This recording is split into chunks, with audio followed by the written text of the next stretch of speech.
A lot of times when I interview adult learners, what I've discovered is people who started competitive chess beyond their teenage years in particular, and especially beyond the age of 25, one of the biggest struggles is getting to sort of internalize the chessboard and visualize the board naturally. And I think the kind of work you're describing, where you do conscious work on picturing the board in your head rather than just solving puzzles of a position that's in front of you. I've said before and written that I think that's some of the best highest ROI work that you can do. So was that in particular a conscious decision on your part, or was it, again, just something where you liked the master games and you wanted to internalize them and it just happens that it might have helped you a lot? No, I think it was mostly driven by, like, I had these chess books, but I couldn't follow the lines in my head. And then they're just useless unless I set up a board and like do everything, they're just useless. So, and I was also kind of, I guess, I was thinking about going to a club and playing, tournament games. And I was a little embarrassed that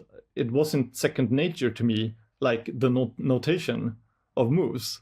And that felt like kind of a baseline that I had to have in order to even, go to a tournament and write down my moves and like discuss the game afterwards with everyone else. So I tried like a few tools, like where you need to guess, you need to click on the square. It says like E4 and you need to click on the square.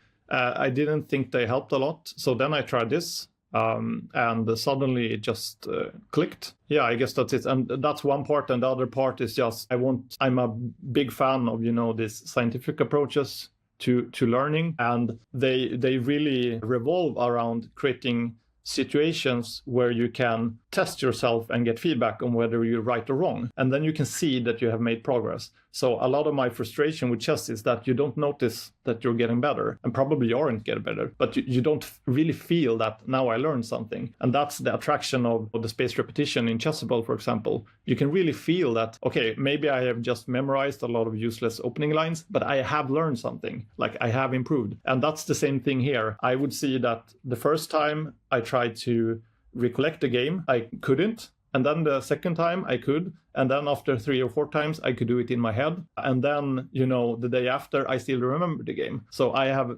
like tangibly learned something. And I think that's really important, both for motivation. And also, I think that's like how the brain works, that you actually learn something. And you have this game always in your memory from now on.